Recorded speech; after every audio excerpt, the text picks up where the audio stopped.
kita akan membahas tentang bagaimana cara mudah untuk memfanakan diri supaya lekas bisa sampai pada Allah. Hal ini sudah Allah jelaskan baik di dalam surah Al-Ankabut ataupun surat Al-Kahfi, di mana Allah mengatakan barang siapa yang mengharapkan untuk bertemu terhadap Allah, maka sesungguhnya waktu yang dijanjikan Allah pasti akan didatangkan. Kapan Allah mendatangkan waktu pertemuan terhadap dirimu? Itu ukurannya kapan kau bisa memfanakan dirimu. Kapan waktu yang dijadikan Allah untuk bertemu terhadap dirimu? Itu adalah waktu di mana kapan kau memfanakan dirimu. Kapan mata hatimu bisa melihat nyatanya Allah? Berarti kapan hijab yang keluar dalam mata hatimu. Bagi Anda semuanya yang hatinya sudah bisa menerima ajaran Allah ini dan sudah punya kunci sendiri-sendiri, jadikanlah itu sebagai alat untuk menafikan dirimu, untuk menghilangkan dirimu, dengan maksud nyatanya Allah akan terjadi. Kita mereview hari Sabtu yang kemarin tentang zikir sirrul asrar di dalam Su'aul Basirah. Iman yang sudah ada di dalam dirimu yang mengatakan bahwasanya wujudnya Allah itu adalah hidup,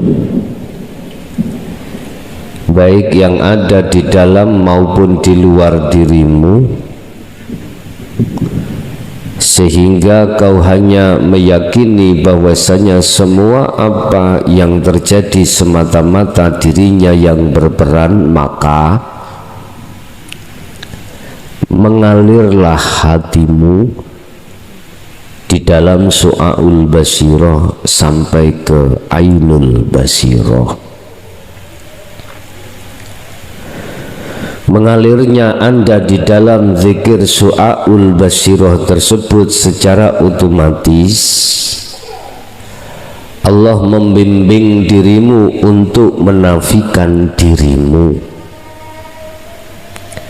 Sebab tanpa Allah bimbing untuk menafikan dirimu, mohal bagi dirimu bisa menafikan dirimu. Sebab ketika saat proses penafian terhadap dirimu, jangan kau kira nafsu nafsiyah dan amarah itu tidak bergejolak. Wa yasudduna an sabilillah, mereka selalu menghalangi hatimu untuk melakukan takhalli supaya tidak bisa sampai tajalli Allah. Itu sudah pasti, Bapak. Makanya hal ini Allah tekankan lewat surat An-Nas, alladzina hum yuwaswisu fi sudurin nas.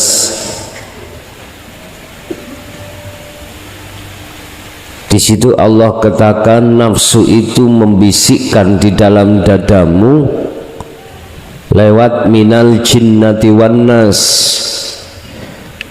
lewat jin dan manusia. Nafsu membisikkan kita, ruhaniyah kita lewat jin dan manusia.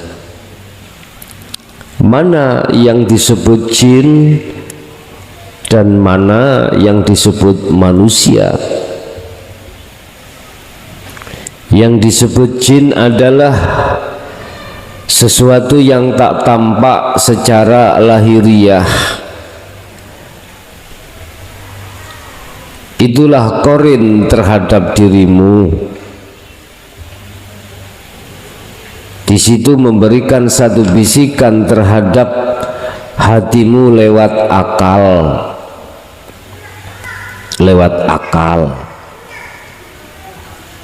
supaya ruhaniyahmu itu beriman terhadap selain Allah dalam hal apapun. Contoh, ini contoh.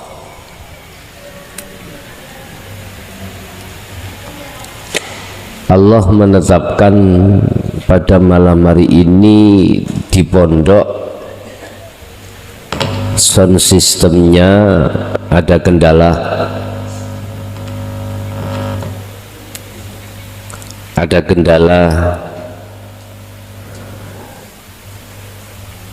di dalam dirimu ada satu bisikan balik nang awal mailo. Ada kendala bagaimana ruhaniyahmu itu tidak melihat Allahnya, entah melihat mixernya,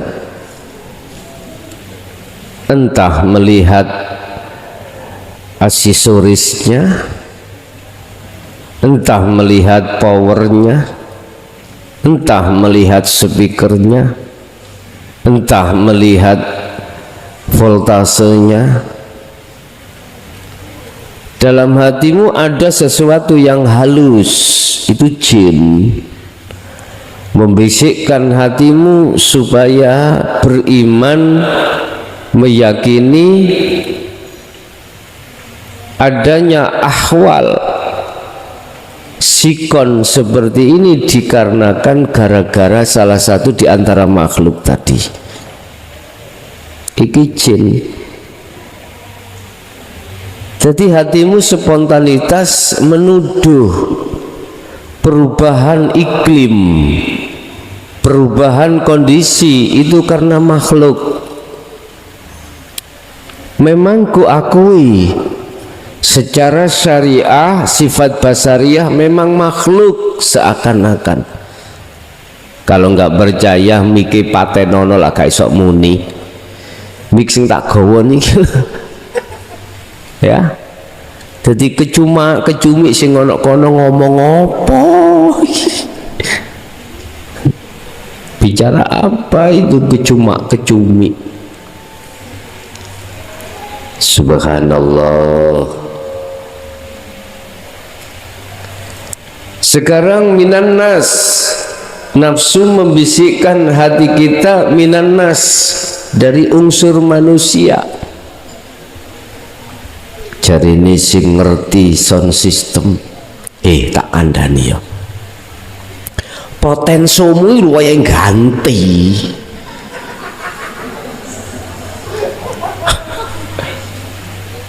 Gantian. Jadi di situ ada kabel yang kurang cekat.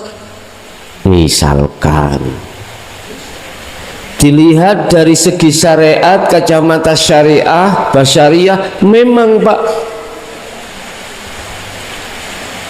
minan nas, dari manusia.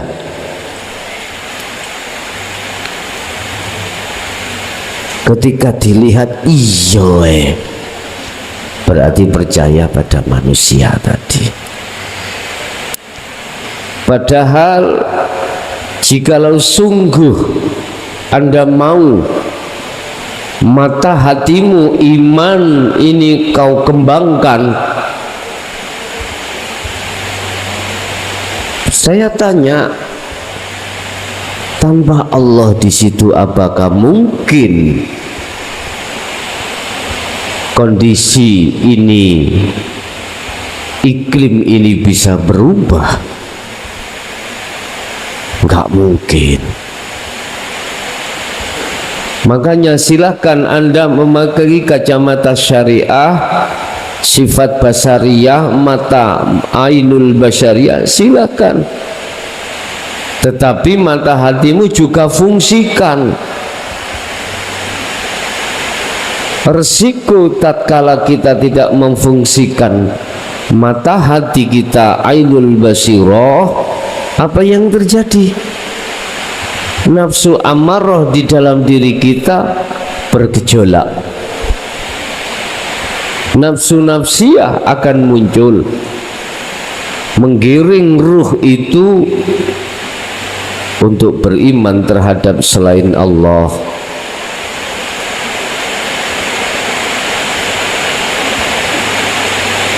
Pergantian cuaca, pergantian iklim, pergantian kondisi sikon, yang tadinya tidak hujan sekarang hujan. Kalau kita hanya memakai ainul basyariyah, teori syariat saja, apa yang terjadi? Rawat ati iki. Rawat itu singkatane turu ngeliwat.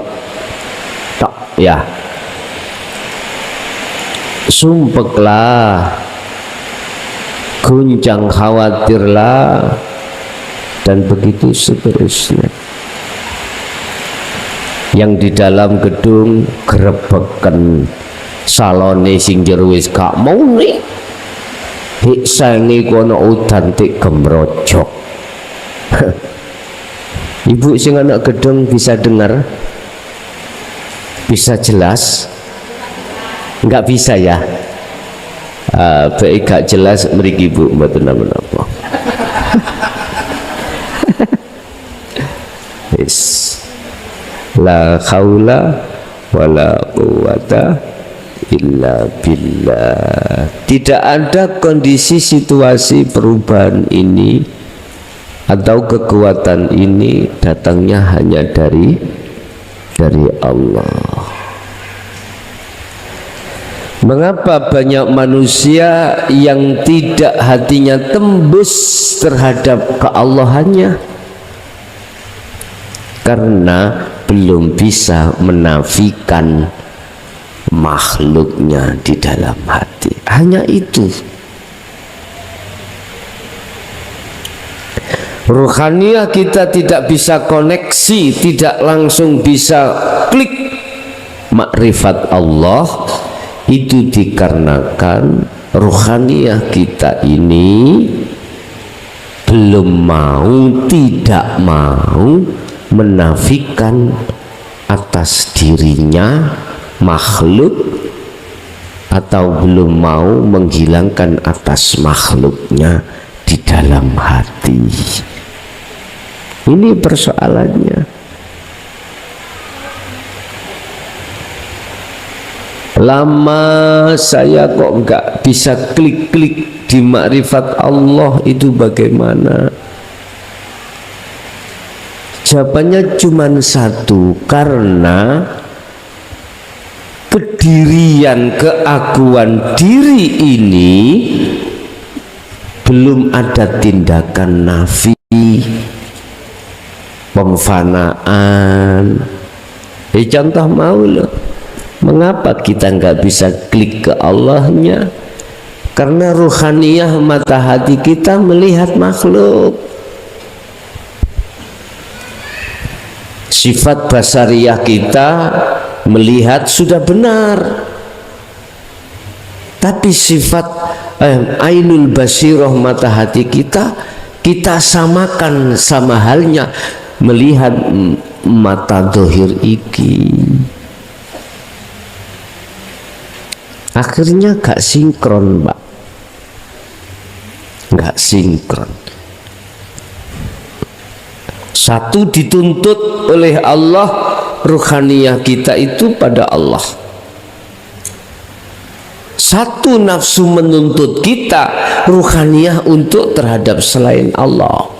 Tarik-tarian terus tiap saat dan waktu, tarik menarik. Dan inilah menjadikan satu alasan ruhaniyah kita mengapa masih jauh dari Allah, rumongso jauh dari Allah, bahkan tidak bisa sampai kembali makrifat Allah. Persoalannya di sini. Allah sudah janji di dalam surah Al-Ankabut ayat 5, "Mangkana yarju liqa Allahi", barang siapa yang hatinya, ruhaniyahnya itu mengharapkan untuk bertemu terhadap Allah, seperti Anda yang sudah menerima hatinya tentang dinul haq ini, pasti ingin bertemu Allah. Direwangi teko Jawa Tengah rene, ninggalno anak bojo, meninggalkan keluarga, meninggalkan kegiatan dengan masyarakat. Perlunya apa? Hanya satu, lekas, hati istiqomah, bertemu Allah.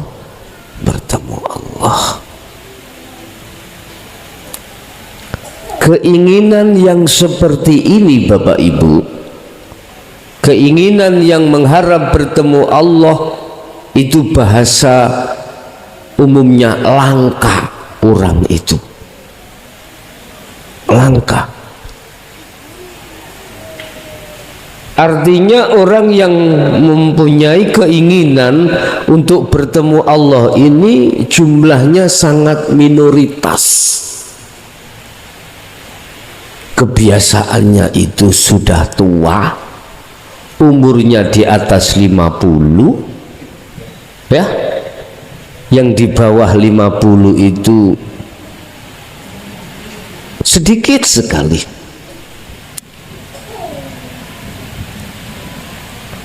Bahkan masih banyak juga di antara manusia itu umurnya di atas 60 itu masih sibuk, hatinya condong terhadap kesenangan dunia.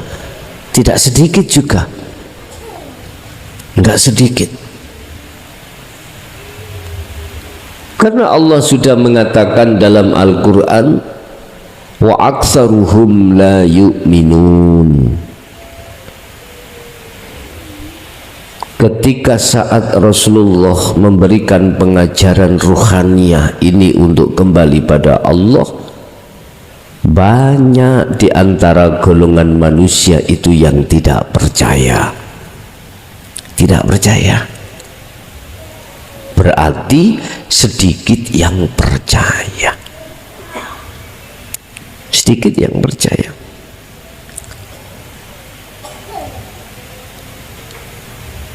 Fa inna ajalallah la'at. Barang siapa yang mengharapkan ingin bertemu Allah, ini kabar baik terhadap kita. Yang beriman, ini kabar yang menggembirakan. Fa inna ajalallah la'at. Allah sudah mempersiapkan waktu, momen yang mesti terjadi pertemuan ini. Anda jangan putus asa walaupun ada yang berpuluh-puluh tahun belum sampai bertemu. Dan atau Anda yang sedang melaksanakan kholwat 40 hari Jangan pernah hatimu itu berputus asa. Ingat, Allah sudah berjanji, fa inna ajalallah, Allah pasti akan memberikan momen waktu tertentu terkait pertemuan terhadap dirimu. Yang terpenting Anda adalah berupaya terus hati itu untuk berzikir sirul asror, sebab di dalamnya ada su'aul basirah itu untuk melepaskan, menafikan keakuanmu yang berzikir, menafikan keakuanmu yang sholat, menafikan keakuanmu yang segala-galanya. Kalau ini sudah terlaksana, secara otomatis muncullah keakuan Allah Subhanahu wa ta'ala di dalam dirimu.